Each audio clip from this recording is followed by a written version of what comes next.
مزید 15 دن سے زیادہ نہیں بڑھا سکتی. لمیٹیشن جو ہے نا وہ مزید 15 دن یا جو اس کی اپیل فائل کرنے کی لمٹ ہے.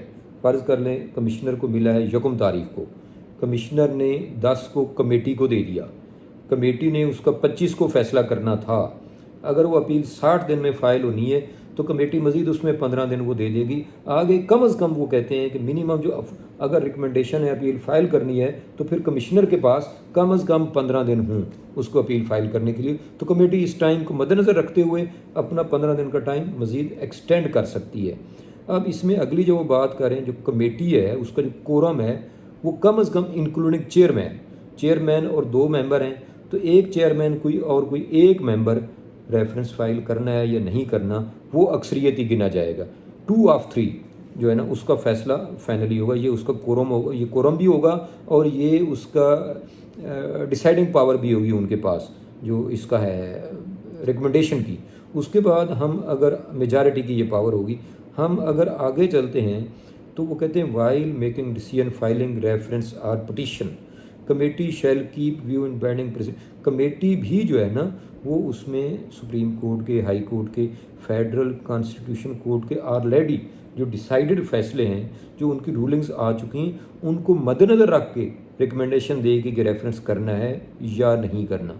آگے جا کے وہ کہتے ہیں کہ یہ جو کمیٹی ہے اس کی پٹیشن ہے اگر وہ ایکسپائر ہو رہی ہے اس کی ٹائم لیمٹ, تو اگر کوئی ارجنسی ہے, یہ میں پہلے بات کر چکا ہوں, تو چیئرمین صاحب کو سیکرٹری پٹ کرے گا تو چیئرمین صاحب ریفرنس فائل کرنے کی اجازت دے دیں گے اور اگلے 30 دن کے اندر اس کے اوپر وہ فیصلہ کریں گے کہ ریفرنس جاری رکھنا ہے یا ودڈرا کرنا ہے. یہ ایسا بھی ہو سکتا ہے.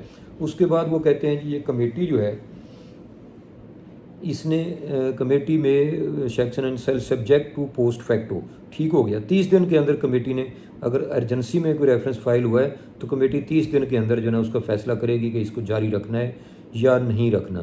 اس کے بعد یہ کمیٹی کے جتنے فیصلے ہیں ریکمنڈیشن کی یا نان ریکمنڈیشن کی, یہ سال بعد جو سیکرٹری ہے وہ ریکمنڈیشنز اور تمام جو ڈیسیژنز ہیں ان کو پبلش کرے گا, ایکسیپٹ اگر کوئی کانفیڈینشیل چیز نہیں ہے تو.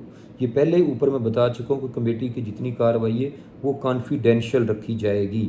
اور جو چیئرمین اور جو ممبرز ہیں ان کی جو اپوائنٹمنٹ کا پیریڈ ہے وہ 1 سال کا ہے اور اس کو مزید 1 سال بھی بڑھایا جا سکتا ہے.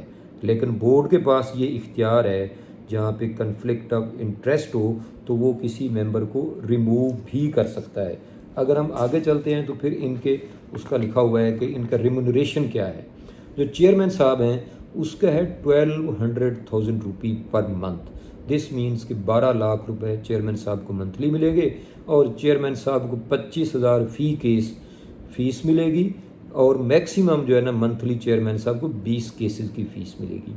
اسی طرح جو ایڈوکیٹ صاحب اس کے ممبر ہیں تو اس کو 800,000 8 لاکھ اس کو فیس ملے گی اور اس کی جو پر کیس فیس ہوگی 8 لاکھ فکس تنخواہ ہوگی ایک قسم کی اس کی, اور جو پر کیس فیس ہوگی ممبر صاحب کی وہ 12,500 ہوگی.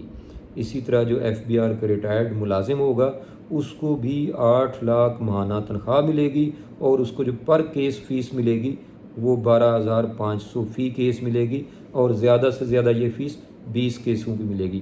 باقی ان کا جو آنے جانا ہے وہ ان کو گریڈ 21 یا اس سے اوپر کے آفیسر کے, وفاقی حکومت کے آفیسر کے جتنے ٹی اے ڈی اے ہیں وہ ان کو ملیں گے. اس کے بعد 31 مارچ کو انہوں نے اپنی ایک رپورٹ کنکلوڈ کرنی ہوگی اور ایف بی آر کو دینی ہوگی. اس کے بعد آگے چلتے ہیں تو کمیٹی جو ہے یہ outcome of petition file decision favour, یہ جتنے بھی فیصلے کو کمیٹی کے آئے ہیں پٹیشن فائل کرنی ہے یا نہیں فائل کرنی, یہ اس رپورٹ میں موجود ہوگا. اس رپورٹ میں یہ بھی ہوگا کہ کمیٹی کے جو ریکمنڈیشنز تھیں اس کی امپلیکیشنز کیا آئی ہیں جو کمیٹی رپورٹ چھاپے گی, اور اس میں یہ بھی ہوگا کہ اگر نہیں فائل کی گئی کمیٹی کے ریکمنڈیشن پہ تو اس میں کیا پرابلمز تھے, اس کی کیا لیگل اسپیکٹ کیا تھے کمیٹی کے نان ریکمنڈیشن کے. تو یہ سارا ایک طریقہ کار ہے جو بورڈ نے نوٹیفیکیشن جاری کر دیا ہے. اب ٹرائبونل کے فیصلے کے بعد یا ہائی کورٹ کے فیصلے کے بعد جو بھی کیس آگے جائے گا وہ پہلے کیس سکروٹنی کمیٹی اس کو اپروو کرے گی. یہ ایک نئی چیز آئی تھی, میں نے کہا آپ دوستوں کے سامنے رکھ دیں, کیونکہ پہلے کمشنر کے پاس یہ اختیار تھا اور ریونیو جو پرو ریونیو مائنڈڈ کمشنر ہوتے تھے یا جس میں زیادہ ریونیو انوالو ہوتا تھا، چاہے اس کی ریفرنس نہیں بنتا تھا، اس کی آگے کوئی جواز ہی نہیں بنتا تھا، لیکن وہ کہتے نہیں جی اس کو کر ہی دیں کیونکہ اس میں ریونیو زیادہ ہے۔ اب یہ ٹیکس پیئر کو تھوڑی سی آسانی ہو گئی ہے، وہ ماشاءاللہ سینئر ججز کے پاس، سینئر ایڈوکیٹ کے پاس جائے گا، اس میں نہ سرکار کا وقت اور پیسہ ضائع ہوگا، نہ ٹیکس پیئر کا وقت اور پیسہ ضائع ہوگا۔